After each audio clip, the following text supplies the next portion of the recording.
Nutrition in animals, यही ना। तो न्यूट्रिशन का मतलब क्या होता है? पोषण। हमने लास्ट क्लासेस में न्यूट्रिशन इन प्लांट्स पढ़े थे, यानी पौधों में पोषण कैसे होता है, पौधे अपने आप को कैसे बनाते हैं, कैसे उनसे एनर्जी ऑब्टेन करते हैं। उसी प्रकार अभी हम एनिमल्स का पढ़ेंगे, क्या जानवर भी अपना न्यूट्रिशन कैसे करते हैं, जानवर अपना न्यूट्रिशन पोषण कैसे करते हैं, कैसे वो एनर्जी ऑब्टेन करते हैं फूड से। न्यूट्रिशन का डेफिनेशन मैंने लास्ट क्लास में बताया था। The process of obtaining energy from food is called nutrition. खाना खा के उससे ऊर्जा हासिल कर लेना, ऊर्जा प्राप्त कर लेने का नाम न्यूट्रिशन है। उसी तरह से जो भी खाना का कार्य है, utilisation of food in our body is called nutrition. Food का जो यूजेस है, उस यूज को पूरा करने का काम भी क्या कहलाता है? न्यूट्रिशन कहलाता है। बात समझ रहे हैं आप लोग? न्यूट्रिशन मीन्स, न्यूट्रिशन मीन्स पोषण। एनिमल्स में पोषण कैसे होता है, कैसे वो एनर्जी ऑब्टेन करते हैं फूड से, ये पढ़ना है। ठीक है। कुछ एनिमल्स दिया हुआ है यहाँ, snail, butterfly, mosquito, snake and frog.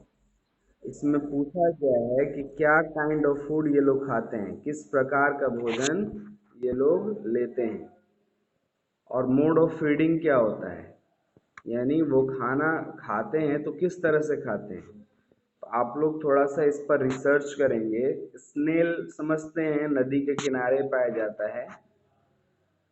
Butterfly जानते ही हैं, मॉस्किटो मच्छर, स्नेक सांप, फ्रॉग मेढक। इन लोग का खाने का नाम बताना है और ये कैसे खाते हैं, मोड ऑफ ईटिंग बताना है। उम्मीद करता हूँ जिनके यहाँ बैकग्राउंड में शोर हो रहा है पीछे, वो लोग म्यूट करके रखें। ठीक है। शोर नहीं हो रहा है, then you can open your mic and ask me the question. अभी तो मैं शुरू कर रहा हूँ पढ़ाना, आपको पूछने की ज़रूरत भी नहीं है, जब मैं ख़त्म करूँ तब पूछना है। तो in the previous chapter you have learned about nutrition in plants. Previous chapter में हम लोग क्या पढ़े हैं? न्यूट्रिशन इन प्लांट्स पढ़े हैं। You have also learn that, और हम लोगों ने ये भी पढ़ा, that animals are heterotrophic in mode of nutrition. Animals क्या होते हैं? हेट्रोट्रॉफिक होते हैं। उनका न्यूट्रिशन कैसा होता है? वो डिपेंड होते हैं किसी अदर ऑर्गेनिज्म पे अपना न्यूट्रिशन पूरा करने के लिए। ये भी हम लोगों ने पढ़ा है, ठीक है ना, क्योंकि वो फोटोसिंथेसिस नहीं कर सकते हैं, वो अपना फूड प्रिपेयर नहीं कर सकते। They can not prepare on food, they eat either plants, या तो वो पौधे को खाते हैं, या एनिमल्स, या दूसरे छोटे जानवरों को खाते हैं। एनिमल्स के बारे में बात हो रही है। In this chapter we will learn about nutrition in animals. The animals depend on external sources of food while plants prepare own food. अच्छी बात है कि एनिमल जो है दूसरे स्रोत पे डिपेंड रहते हैं, दूसरे फूड के स्रोतों पे डिपेंड रहते हैं, जबकि पौधे अपना भोजन स्वयं बनाते हैं। Food gives us nutritive substance so that our body get main energy for internal and external activities. Food से हमको ऐसे पोषक तत्व मिलते हैं, न्यूट्रिटिव सब्सटेंस मिलते हैं, जिससे हमको एनर्जी मिल सकता है ताकि इंटरनल और एक्सटर्नल एक्टिविटीज़ हो सके। बात समझ रहे हैं ना आप? ये इंटरनल एक्सटर्नल एक्टिविटीज़ क्या है, मैं आपको समझाता हूँ। हमें फूड क्यों चाहिए? फिर से सवाल ये है, हमें फूड इसलिए चाहिए ताकि फूड में क्या होता है? फूड में न्यूट्रिटिव पार्ट्स होते हैं जो हमको इंटरनल और एक्सटर्नल एक्टिविटीज़ करने के लिए एनर्जी देते हैं। Food gives us nutritive substance, उसमें न्यूट्रिटिव सब्सटेंस होता है जिससे हम लोग न्यूट्रिशन कर पाते हैं। क्योंकि हम लोग, हमारा शरीर खुद से न्यूट्रिशन तो कर नहीं पाएगा, इसलिए फूड में क्या होता है? न्यूट्रिटिव सब्सटेंस होता है जिससे हमारे बॉडी को एनर्जी मिलता है इंटरनल और एक्सटर्नल एक्टिविटी करने के लिए। अब इंटरनल एक्टिविटी क्या है बाबू? इंटरनल एक्टिविटी करने के लिए भी फूड से एनर्जी की ज़रूरत है। जैसे लंग्स का काम, फेफड़ों का काम क्या होता है, कोई बताए? Anyone tell me what is the function of lungs? कोई बताए? फेफड़ों का काम क्या है? हाँ, रेस्पिरेशन में हेल्प करता है। तो इस फेफड़ों को काम करने के लिए भी उनको फ्यूल की ज़रूरत है कि नहीं है? उनको भी तो न्यूट्रिशन चाहिए ना। तो ये इंटरनल एक्टिविटी हुआ। इसी प्रकार और एक्टिविटी का नाम बताइए। रेस्पिरेशन के लिए लंग्स को क्या चाहिए? एनर्जी चाहिए। उसी तरह से हार्ट का काम क्या होता है? दिल का, हार्ट का काम होता है हमारे शरीर में ब्लड को सप्लाई करना, पंप करना। तो इसको भी क्या चाहिए? एक फ्यूल चाहिए, एनर्जी चाहिए, तभी तो ये काम कर पाएगा ना। तो ये इंटरनल एक्टिविटीज इस प्रकार जितनी भी होती हैं उनको, और एक्सटर्नल एक्टिविटी तो समझते ही हैं, वॉकिंग, टॉकिंग, ठीक है ना, रनिंग, जितने भी काम है, इवन स्लीपिंग, सोने के लिए भी हमको एनर्जी की ज़रूरत होती है। तो ये सब एनर्जी कहाँ से मिलेगा? न्यूट्रिटिव सब्सटेंस से, जो फूड में होता है। अब यहाँ पे स्पष्ट लिख दिया गया है कि food is a kind of fuel for और लिविंग और बीइंग। फूड इस एक तरह का क्या होता है? फ्यूल होता है, ठीक है ना, which provides energy, keeps us fit and healthy.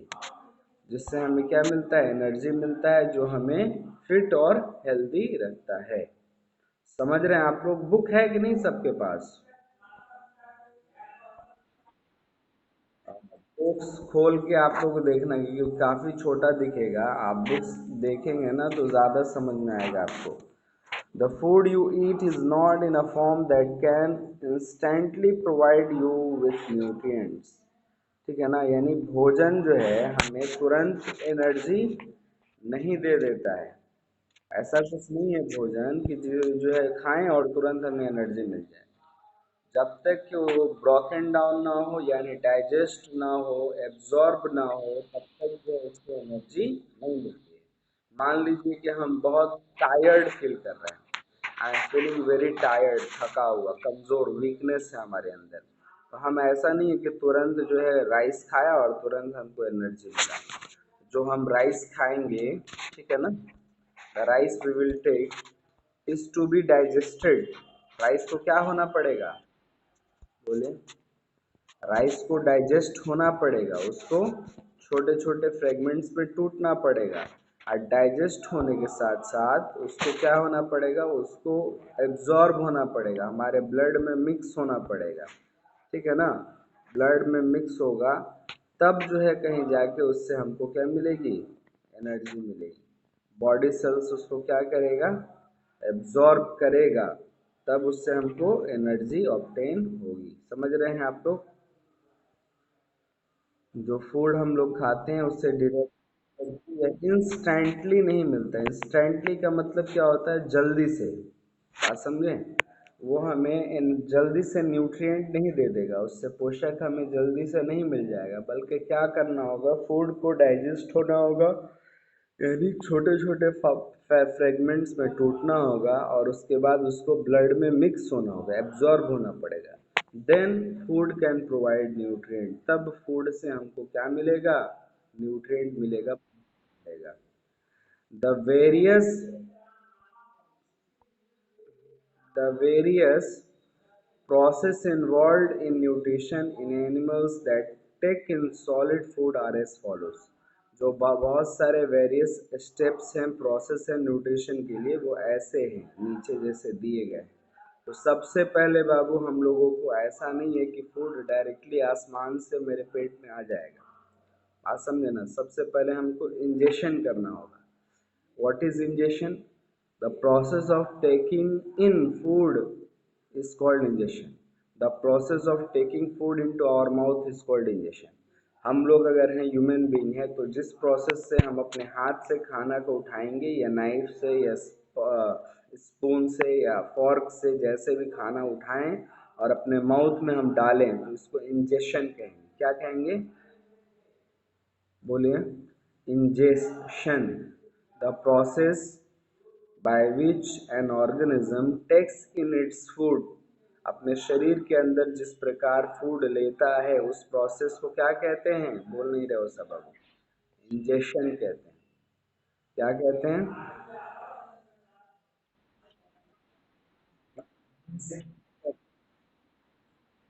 ठीक है, एक चीज ये होता है। This is the first step in animal nutrition. ये एनिमल के न्यूट्रिशन का ये पहला स्टेप है। पोषण का पहला स्टेप क्या है कि फूड वो इंजेस्ट करे। सबसे पहले खाना वो मुंह के अंदर ले।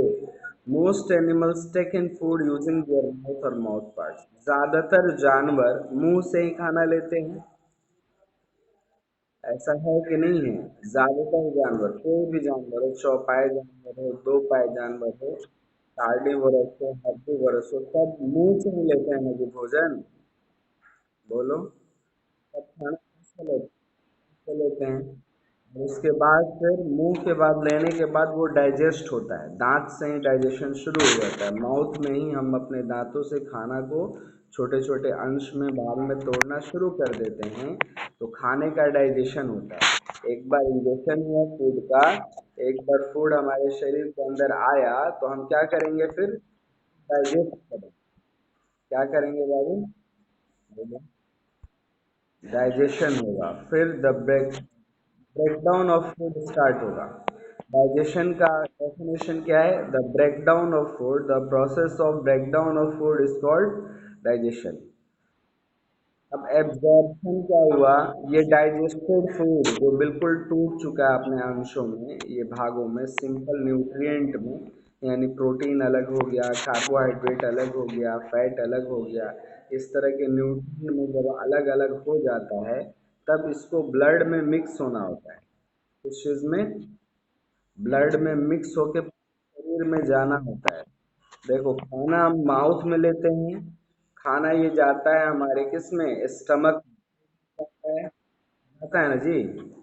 खाना जो हम माउथ में लिए वो कहाँ गया? हमारे पेट में गया, स्टमक में गया। स्टमक के बाद स्मॉल इंटेस्टाइन में जाएगा, लार्ज इंटेस्टाइन में जाएगा। तो ये फिर कैसे क्या? फिर एनस के थ्रू बाहर निकल जाएगा। तो स्मॉल इंटेस्टाइन में ही ब्लड में मिक्स हो जाता है। बात समझे ना? जो भी प्रोटीन हुआ, कार्बोहाइड्रेट हुआ, यानी न्यूट्रिएंट जो हुआ, पोषक तत्व, वो कहाँ मिक्स हो जाता है? ब्लड में मिक्स होता है। और पूरा ब्लड फिर पूरे शरीर के सेल्स में जाता है। इस प्रकार जो हमने भोजन डाइजेस्ट किया वो भोजन पूरे बॉडी को सप्लाई होता है एब्जॉर्प्शन के माध्यम से। बात समझे? एब्जॉर्प्शन को शोर नहीं करेगा जो एब्जॉर्प्शन। म्यूट करके बात करो अम्मी से। कोई भी जो है ना फालतू में अपना माइक ऑन नहीं रखेगा। सुनिए इसको ध्यान। डाइजेशन हो गया। एब्जॉर्प्शन मैंने समझा दिया आपको कि एब्जॉर्प्शन का मतलब the taking of food into our body. Body तक, पूरे शरीर तक जिस माध्यम से फूड पहुंचता है ब्लड में मिक्स होके, उसे एब्जॉर्प्शन कहते हैं। ठीक है ना? अब एसिमिलेशन होता है। एसिमिलेशन ही असल न्यूट्रिशन है। एसिमिलेशन ही क्या है? असल न्यूट्रिशन है, क्योंकि यूटिलाइजिंग ऑफ एब्जॉर्ब फूड इसमें होता है। यानी मान लीजिए कि हमने जो प्रोटीन खाया वो प्रोटीन हमारे शरीर में ग्रोथ किया। जो हमने कार्बोहाइड्रेट खाया उससे हमको ऊर्जा मिलना शुरू हो गया। तो ये जब काम होता है तो उसे ही क्या कहते हैं? एसिमिलेशन। हमने बताया था ना, खाना कई लोग खाते हैं, खाना डाइजेस्ट भी हो जाता है, खून में मिल भी जाता है, सेल्स में चला भी जाता है, लेकिन उनको एनर्जी फिर भी नहीं मिल रही है, उनके शरीर में विकास फिर भी नहीं हो रहा है, उनका शरीर फिर भी नहीं डिवेलप हो रहा है, बन रहा है। यानी हम कहते हैं खाना खा तो रहा है लेकिन देह में फिर भी नहीं लग रहा है। यानी फूड का एसिमुलेशन नहीं हो रहा है। वो फूड लिया तो, खाया तो, डाइजेस्ट तो किया, लेकिन एसिमिलेशन नहीं हुआ। एसिमिलेशन का मतलब the utilisation of food into our body. यानी फूड जो हम खाए हैं उसका प्रयोग होने लगा, उसको डिवेलपमेंट में प्रयोग हुआ, ग्रोथ में प्रयोग हुआ, यूज हुआ, ग्रोथ में एनर्जी मिला हमें, तो सबको क्या कहते हैं? एसिमिलेशन कहते हैं। समझ में आया? हाँ, अब जो है इजेशन होता है, the last step is egestion. When बहुत सारा फूड जो है वो क्या होता है, अनडाइजेस्टेड हो जाता है। जैसे फाइब्रस फूड जो हम खाते हैं, जो रेशे हम लोग खाएं खाना के साथ में, वो क्या हुआ, वो डाइजेस्ट नहीं हुआ। तो the undigested part of food, या जब वेस्ट फूड, जो वेस्ट प्रोडक्ट बचता है, उसे जब शरीर से हम बाहर निकालते हैं in the form of phases, toilet के फॉर्म में, तो उसे क्या कहते हैं, इजेशन कहते हैं। क्या कहते हैं बाबू, egestion. The removing of undigested food, जो जो खाना पचा नहीं, जो वेस्ट फूड हो गया, उसको शरीर के बाहर निकालने को ही क्या कहते हैं, इंजेक्शन कहते हैं। तो इस प्रकार ये पूरा 5 प्रोसेस में न्यूट्रिशन होता है। Nutrition occurs in 5 step, 5 step में क्या होता है, न्यूट्रिशन होता है। ये अभी आप पढ़ लेंगे ना, अभी 10th क्लास में भी यही स्टेप पढ़ना है, इसलिए अभी इसको ध्यान से समझ लीजिए, बाद में फिर आपको इतना ज़्यादा ध्यान नहीं देना पड़ेगा। हमने बताया कि न्यूट्रिशन कैसे होता है, यानी 5 स्टेप में न्यूट्रिशन कैसे होता है। तो सबसे पहले क्या था, इंजेक्शन हुआ। सबसे पहले इंजेक्शन हुआ, हमने खाना को मुंह में लिया, फिर खाना को हमने चबाना शुरू किया, वो डाइजेशन होना शुरू हो गया, टूटना शुरू हो गया। डाइजेशन के बाद क्या हुआ, एब्जॉर्प्शन होना शुरू हुआ, यानी पूरे शरीर में ये डाइजेस्टेड फूड हमारा गया।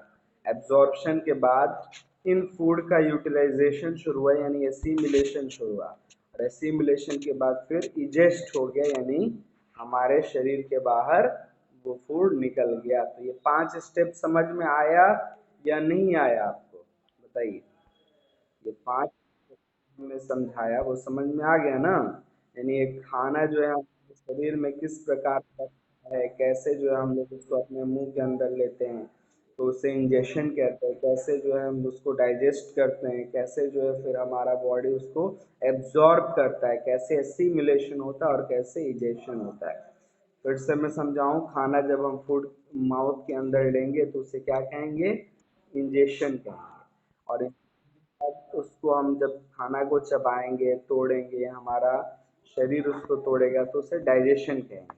डाइजेशन जब वो ब्लड में मिक्स होकर पूरे शरीर में जाएगा तो उसे एब्जॉर्प्शन कहेंगे। एब्जॉर्प्शन, एब्जॉर्बेशन नहीं, एब्जॉर्प्शन। एब्जॉर्प्शन के बाद फूड जब वो यूटिलाइज होगा, जब उसका यूज होना शुरू होगा, तो उसे क्या कहेंगे, एसिमिलेशन। एसिमिलेशन कहेंगे। और एसिमिलेशन के बाद फूड का क्या होता है, इजेक्ट कर जाता है, वो शरीर के बाहर निकल जाता है, उसको क्या कहते हैं, इजेक्शन कहते हैं। समझ में आया, उसको क्या कहते हैं। तो और बता दिया जाए आगे तक, ये इसको आप रीडिंग करेंगे। अब इसमें जो पढ़ना है, हम लोग इंजेक्शन पढ़े ना अभी, इंजेक्शन यानी खाने को हम कैसे लेते हैं। हम तो माउथ से लेते हैं, आप लोग पता नहीं नाक से लेते होंगे। आप लोग कैसे लेते हैं खाना, हम्म। तो ऐसा है जो नाक से खाना खाता हो, अपने नोज से।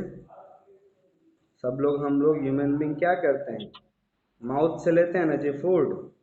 स्पीक अप, बोलिए। जो पेशेंट हो जाते हैं ना, देखो, जो माउथ अपना काम नहीं कर पाते हैं, जो बिल्कुल आईसीयू में होते हैं, उनके नाक में पाइप डाला जाता है, पता है आपको, डू यू नो दैट। जो बिल्कुल आईसीयू में चले जाते हैं, उनको नाक से पाइप डाला जाता है फूड पहुंचने।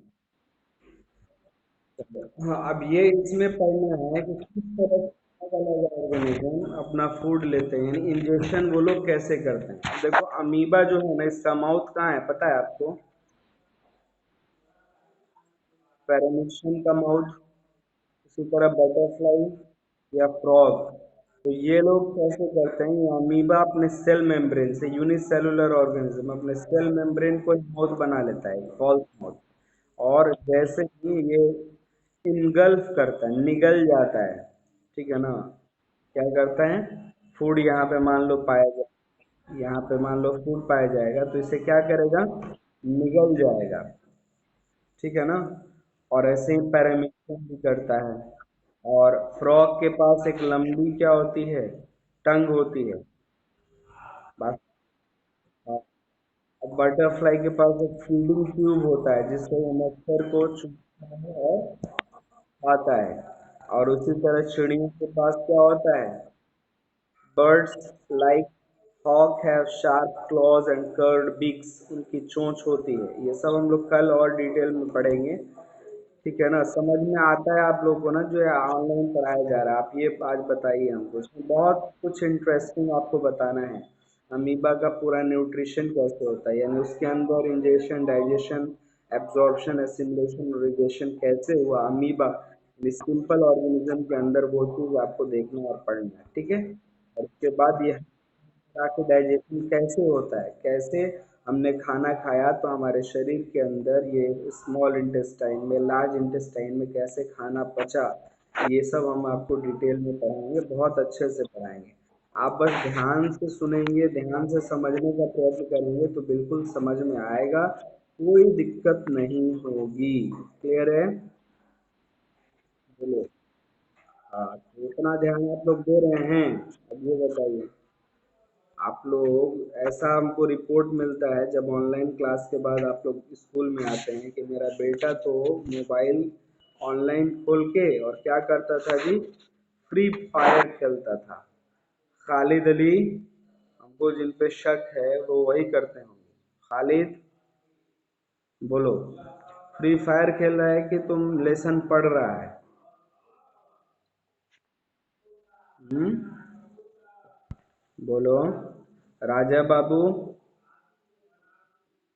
गौरव कुमार, आप लोग पढ़ाई कर रहे हैं ना बाबू? बुक है आपके पास, आप उसकी रीडिंग कीजिए। अब जब ये ऑनलाइन क्लासेस ख़त्म हो जाती है तो क्या करना होता है इब्ने अली? बुक की रीडिंग करनी होती है। बात समझे Sumit? Read the book. Now you have to read the book and find out what I have told you. आपको अब बुक्स पढ़नी है और आपको पता करनी है कि मैंने आपको क्या बताया। ओके?